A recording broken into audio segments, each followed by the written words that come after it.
është pyetja e radhës. Asalamu alaykum wa rahmatullah. Si është dispozita për fotografitë që përbëjnë krijesa me shpirt, por që mbahen vetëm në telefon dhe jo që vendosen në memori? Allahu ju shpërbleft.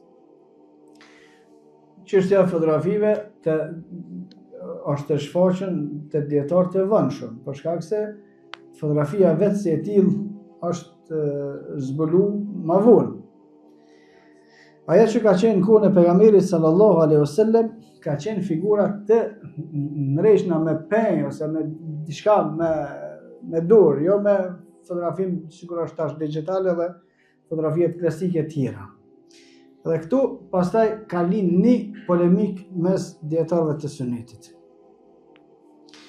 Në pjesë e tyre thonë të gjitha fotografitë janë të njëjta me atë që u konë kohën e Aishës radhiyallahu anha. Kur ka hyrë pejgamberi sallallahu alaihi wasallam në dhomën e Aishës, e ka pa një perde në të cilën ka qenë e vizatuar një krijesë. Dhe pejgamberi sallallahu alaihi wasallam ka urdhëruar me shky, me prish. Pastaj çat perde e ka shfrytzuar për tjetër sen, veç dome, domethënë nuk është krijesë e plotë, masanë kanë folë dietar që nëse është e prish nuk ka problem, nëse mungon koka s'ka problem, nëse ashtu s'ka problem.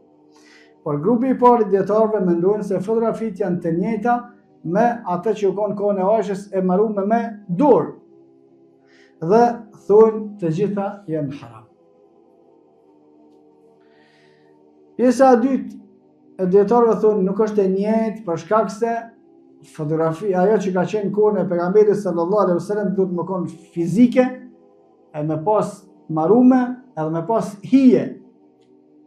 Sa është e marrume, ka hije. Kurse këto që janë tash nuk janë të material, është vetëm vizual, vetëm pamje, dhe nuk është e njëjtë me atë që u konë në kohën e pejgamberit sallallahu alaihi wasallam, është ma lehtë. Por që ka polemik mes dietarëve, kjo është e vërtetë.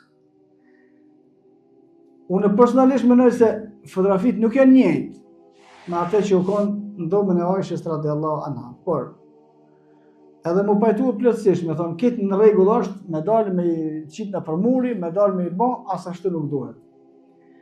Dhe nëse janë për shkak të ndonjë nevoje, jo domosdoshmëri, për shkak të ndonjë nevoje, dhe meten jo të virura nëpër vende publike, meten të palume ose meten të trutëra, mendoj se nuk ka problem, wallahu a'lam.